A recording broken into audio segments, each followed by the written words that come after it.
Welcome to the Blah Blah Blah Career Cast, focused on sharing the career stories of real people. I'm Jennifer Chenoweth, a wife, mom, Midwesterner, and career coach. I'm so excited to welcome today's guest, Joe Henry. Joe started his career as a teacher and today does software sales.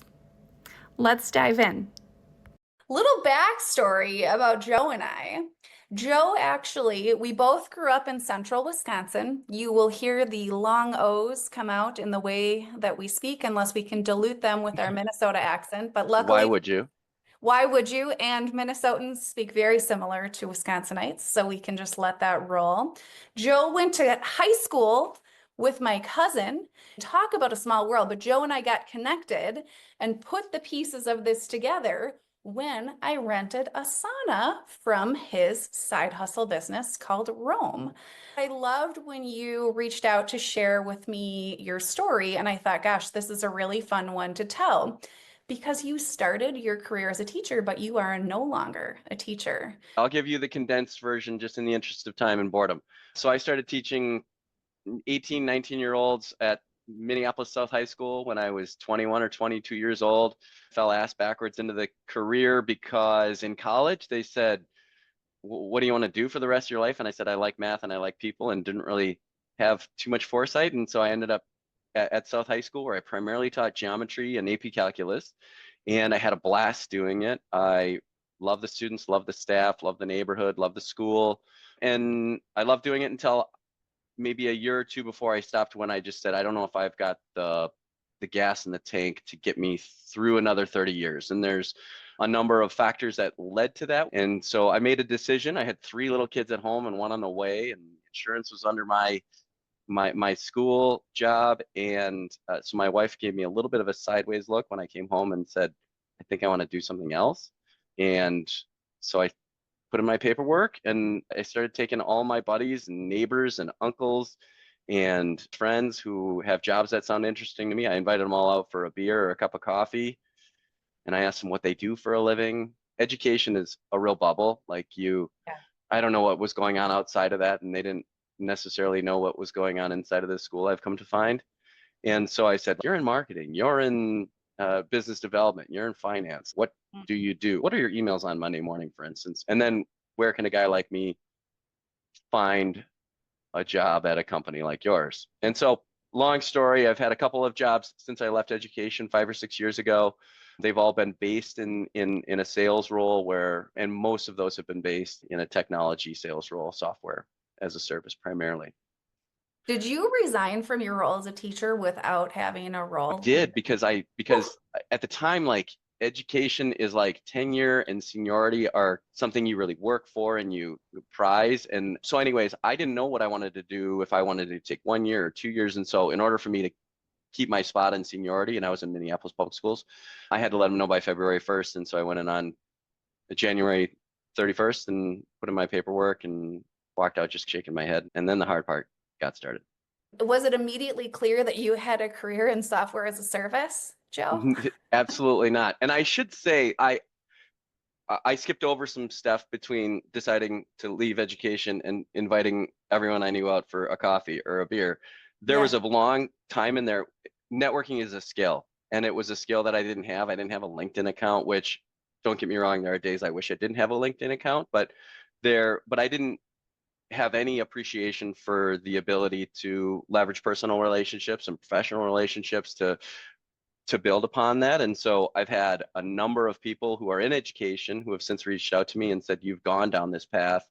Do you have any advice? And just a primer one on how to, like, really strategically network is not something that comes as second nature, because I had a job. So why would I need to Mm. ever look for another job? And so during that time, it took me a couple of months to realize, oh boy, I got to get real smart about this. And that's where the networking came in. During the networking, I found there was definitely some imposter syndrome going on. And I think I mentioned to you in an email, Jen, that I can teach you the Pythagorean theorem 15 different ways, but, like, what else can I do? So my friends in marketing and finance and business development, on face value, it seems like there's a real lack of transferability of skill set between one and the other. Having been on the other side for 5 or 6 years, I definitely know that's not the case, and that there's all sorts of things that somebody with the skill set to keep 120 kids safe and educated and families, content and pedagogy and the thousand other things that makes being a school teacher harder than any other job I've had or plan to have has given me a lot of confidence that this is achievable for more people than and it may be how scary it is on the surface. It doesn't need to be so scary.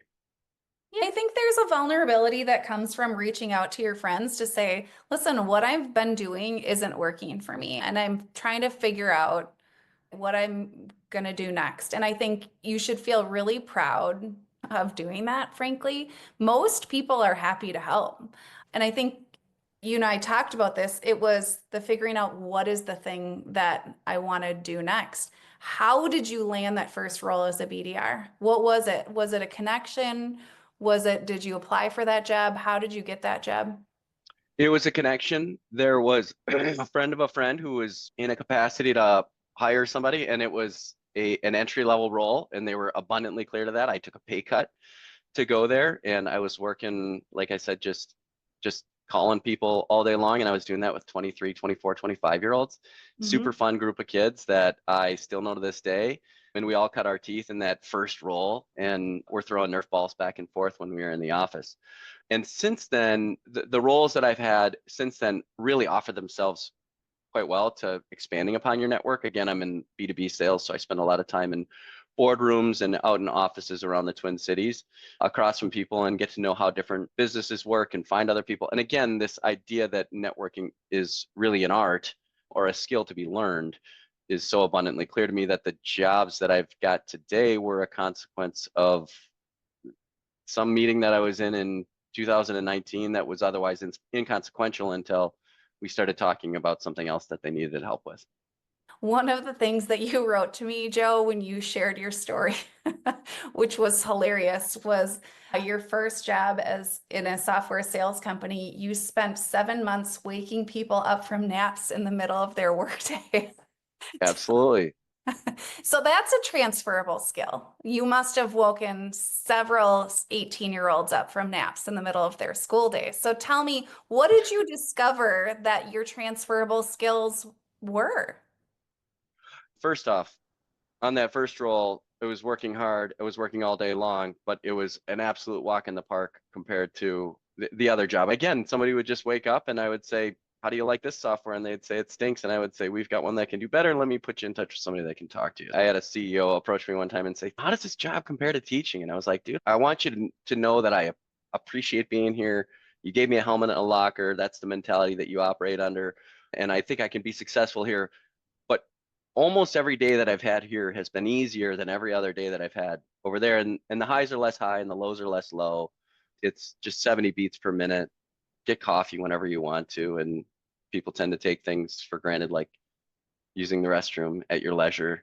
Yeah. But the skills that I think transferred most for me are my biggest asset in this role is an ability to feel comfortable engaging in high level, complicated, oftentimes abstract, moving part conversations. And I don't know all of the answers, and that's why I have a team. And then the other skills, the other soft skills that any good teacher has: an ability to be organized, an ability to plan ahead, an ability to read the room.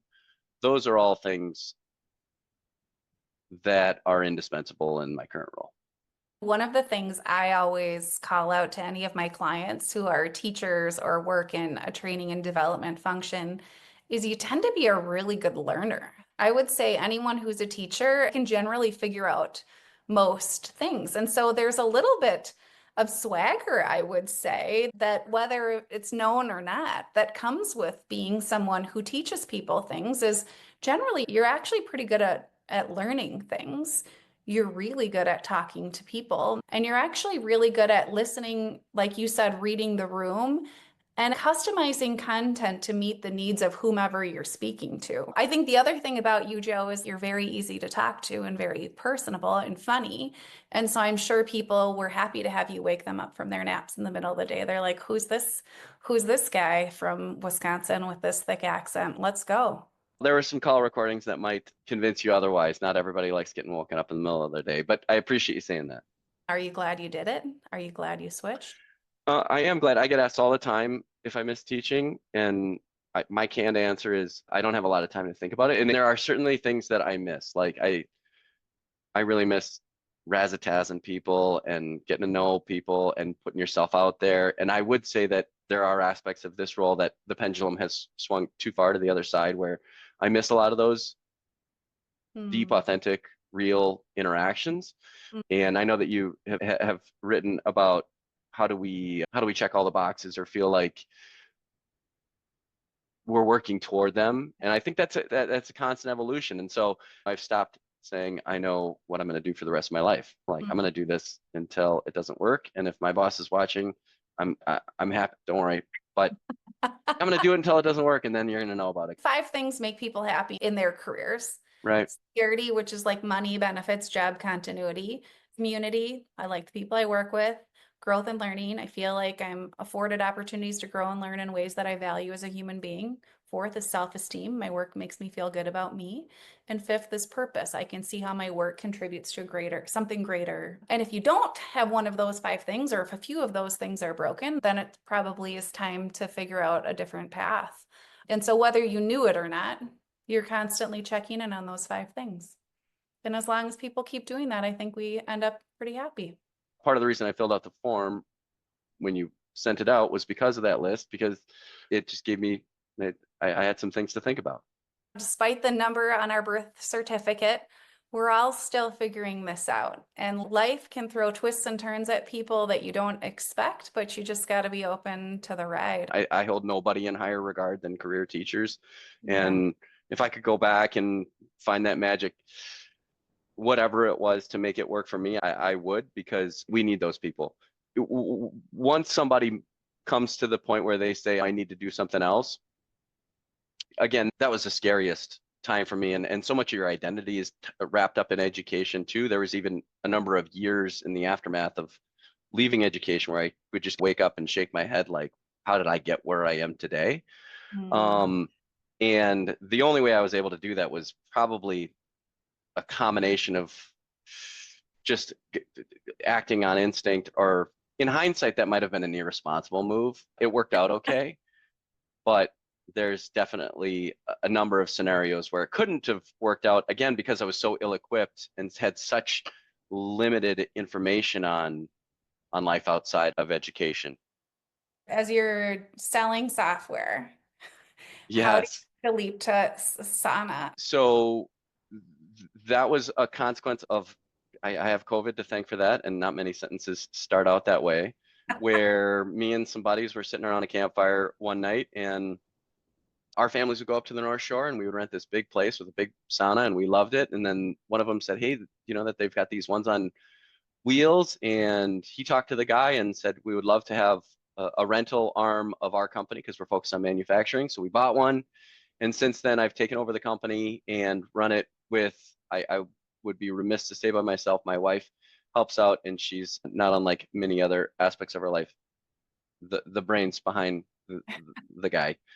And so she's just keep making sure that everything stays tidy.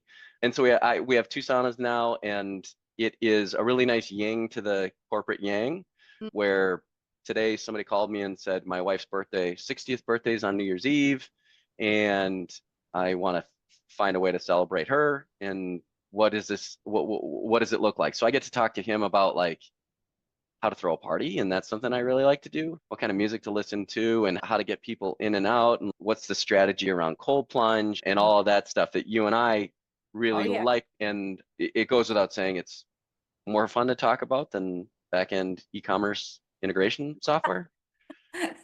Can we be honest? Back-end e-commerce is sexy to the right audience. And I meant no offense to any of the back-end e-commerce software integration enthusiasts that tuned into your podcast today. We'll find out. Right. Joe, what's the one lesson someone should take away from hearing how you've navigated your career? I thought I knew what I was going to do for the rest of my life. And then one day I started questioning that. And it's really scary to do it. Speaking from my own personal experience, it was really scary for me to do what I did. And again, knowing what I know now, and I have the benefit of having seen it work out, it doesn't need to be so scary, but there's light at the end of the tunnel. And I know that sounds super cheesy, but there is a way to do it. And there are, especially if there's anyone in education, and for that matter, I'm happy to speak with anyone if they want to ever grab a cup of coffee, but it's a short life, right? Joe's story reminds us that life is short. If your career is not working for you, it's never too late to take a step back, a step across, or just a pause, recalibrate, and identify some next steps. Your skills are likely highly transferable. Thank you so much to Joe for joining us today. More episodes are coming. Stay tuned.